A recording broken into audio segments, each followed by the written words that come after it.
Deep within equatorial Africa, the rainforest breathes like a living cathedral. Every branch, every trail, every shaft of filtered light belongs to someone. This is chimpanzee territory, and it is not shared. Chimpanzees, pan-troglodytes, are our closest living relatives on Earth. We share 98.7% of our DNA with these extraordinary creatures. But in the wild, they live by a protocol far older than civilization. A protocol written in territory, dominance, and the shadow of war. A single community of chimpanzees can control up to 35 square kilometers of forest. That boundary is not a line on a map. It is enforced by flesh, sound, and memory. The northern community, led by an alpha male known as Kigoma, numbers 22 adults. Kigoma is 14 years old, an age of full physical and cognitive power. His coalition of 8 mature males forms the war machine of his community. To the south, a rival community has been expanding their range for 3 seasons. Their alpha, a scarred veteran named Bwindi, commands 11 fighting males. The pressure on the border between these 2 communities has been building for months. Today, that pressure will break.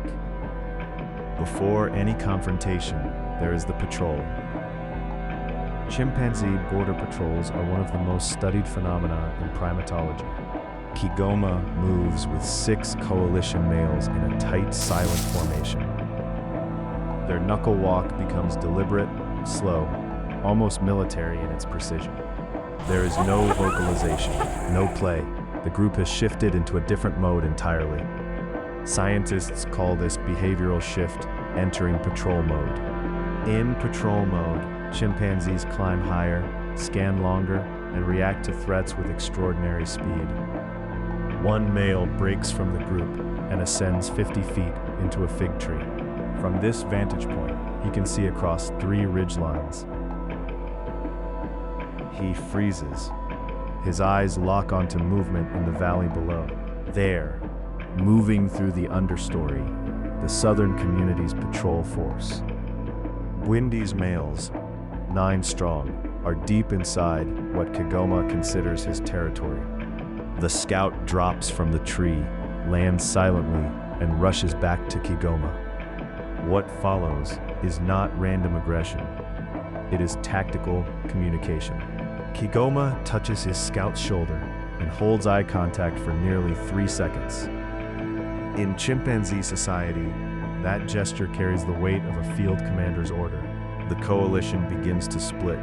2 males fan wide to the east, 2 to the west.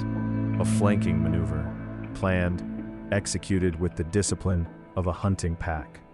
Research from the Jane Goodall Institute confirms chimpanzees demonstrate genuine tactical planning. They account for numbers, terrain, and the position of allies before engaging. This is not instinct alone. This is cognition deployed in the service of survival. The wind shifts.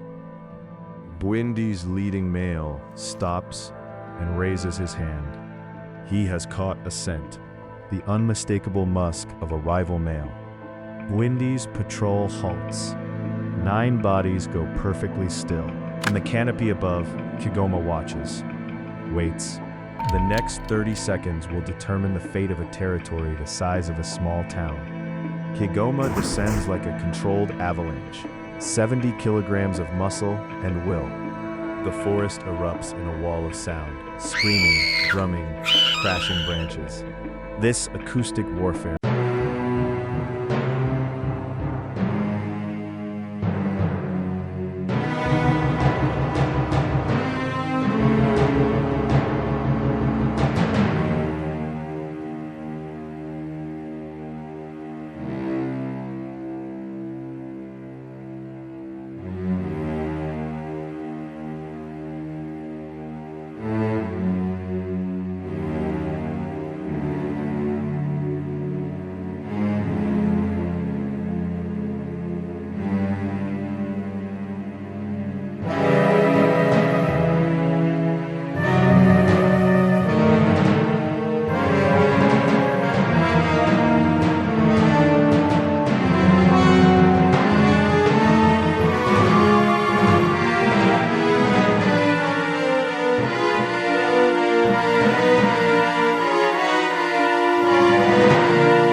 11 minutes and 40 seconds.